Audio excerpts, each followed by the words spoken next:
Assalamualaikum warahmatullahi wabarakatuh. Waalaikumsalam warahmatullahi wabarakatuh. Kita lanjut diskusi selanjutnya. Sejarah matematika di Cina.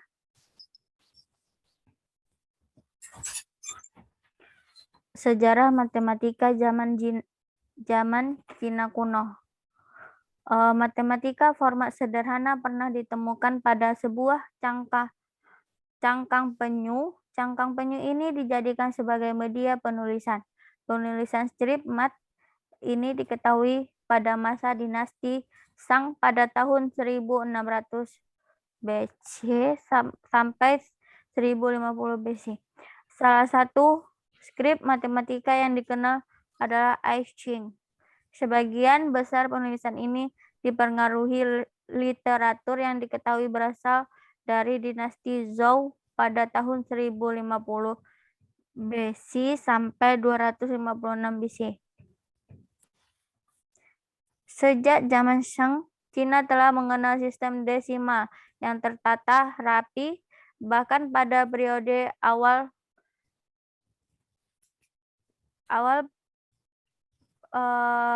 pada zaman Cina mengenal aritmatika selain bidang tersebut, aljabar persamaan sistem bilangan negatif telah diperkenalkan di Cina. Meskipun rakyat lebih tertarik pada aritmatika dan aljabar yang lebih diaplikasikan dalam bidang astronomi, orang Cina juga telah tidak melupakan pengembangan bilangan negatif aljabar,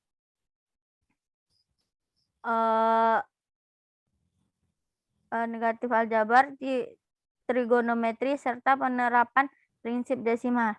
Geometri yang terkenal tua di Cina terkenal berasal dari filosofi Mohits.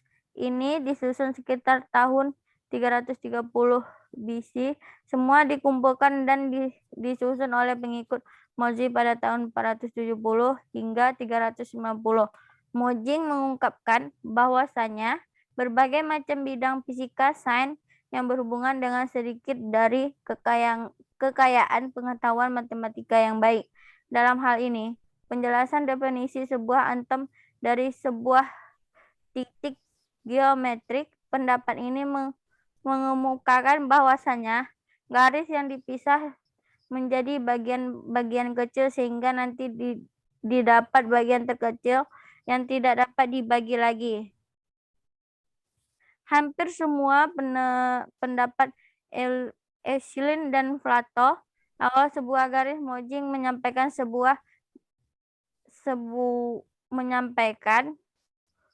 sebuah titik mungkin saja berdiri sendiri hingga akhir, atau titik tersebut bisa juga menjadi cikal bakal lahirnya awal bentuk perwakilan atau garis bidang.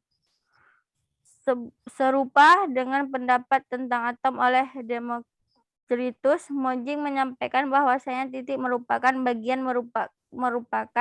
paling teramat kecil dari sebuah objek.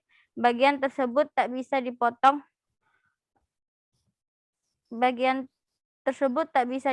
atau dipecah menjadi bagian lainnya. Dalam strip tersebut juga dinyatakan beberapa hal tentang garis. Pertama, antara dua garis sejajar yang sama panjang akan berakhir tempat yang sama. Tulisan-tulisan arsip juga menjelaskan tentang pengertian dan penjelasan tentang keliling, diameter jari-jari, hingga volume suatu bangunan. Mungkin saja sejarah perkembangan matematika tak punya bukti-bukti. Bukti-bukti tersebut bisa saja hilang. Bagaimana? Karena fakta waktu yang sudah cukup lama. Di masa modern seperti ini masih ada beberapa perdebatan modern mengenai klasik matematik. Sebagai contoh, naskah Zhou Biswa Jing bertulis waktu 1200, tetapi sebagian ahli berpendapat ini dibukukan pada sekitar tahun 300. Naskah ini berisi tentang pembuktian teorema Pythagoras dan aplikasinya yang dipakai oleh astronomi. Pada abad keempat terkenal sebuah nama ahli matematika yang bernama Zhong Chongqi. Zhong Chong memperkenalkan Daming Li. Daming Li merupakan sebuah kalender yang bisa digunakan untuk melakukan prediksi terhadap siklis kejadian kosmologi dalam kurun periode tertentu.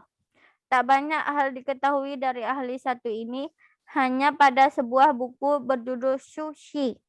Pada buku sumber tersebut, Zhu Chongji telah melakukan perhitungan nilai pi dengan pendekatan 7 desimal.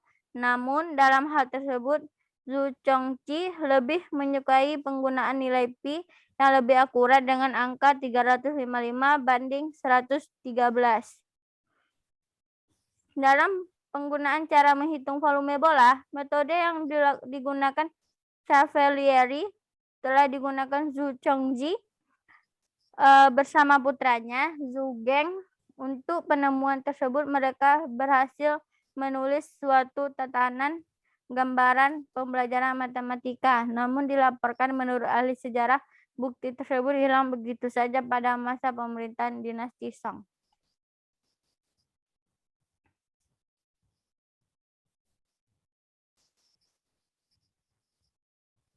Dalam sejarah perkembangan matematika Cina kuno, juga diyakini seorang ahli bernama Zui Su telah menemukan cara-cara dalam penyelesaian permasalahan matematika, seperti cara menyelesaikan persamaan linear, aljabar, dan matriks atau persegi ajaib. Dalam penemuan ini, solusi ditawarkan lebih sederhana dan sudah dibentuk dalam sebuah rumus umum. Selain itu, Zui Su juga telah menyederhanakan metode dalam menghitung isi sebuah bola dengan menggunakan rumus. Sekian presentasi dari saya. Jika ada yang ingin bertanya, dipersilakan.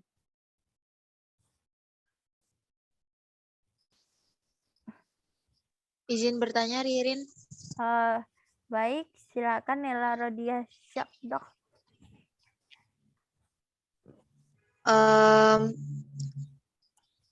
Boleh sebutkan siapa sajakah para ilmuwan yang ada pada sejarah Cina kuno?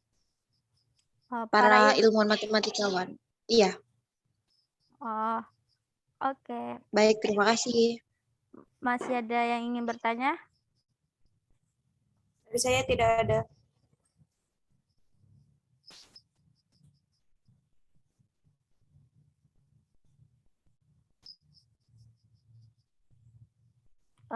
Izinkan memberi waktu untuk saya menjawab pertanyaan dari Nela.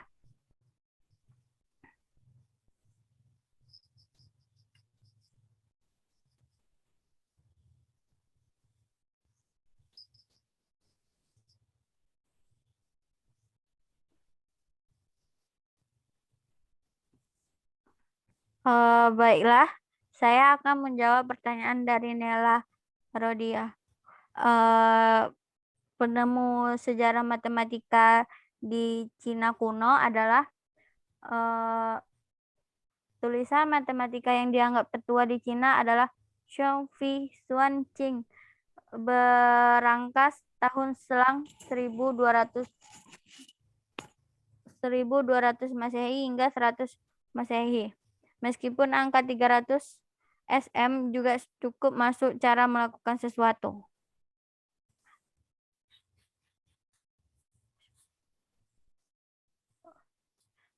Dan penemu selanjutnya adalah Zhang Heng. Zhang Heng memiliki perumusan untuk pi, juga yang selisih dari cara lebih kurang yang dilaksanakan oleh Liu He.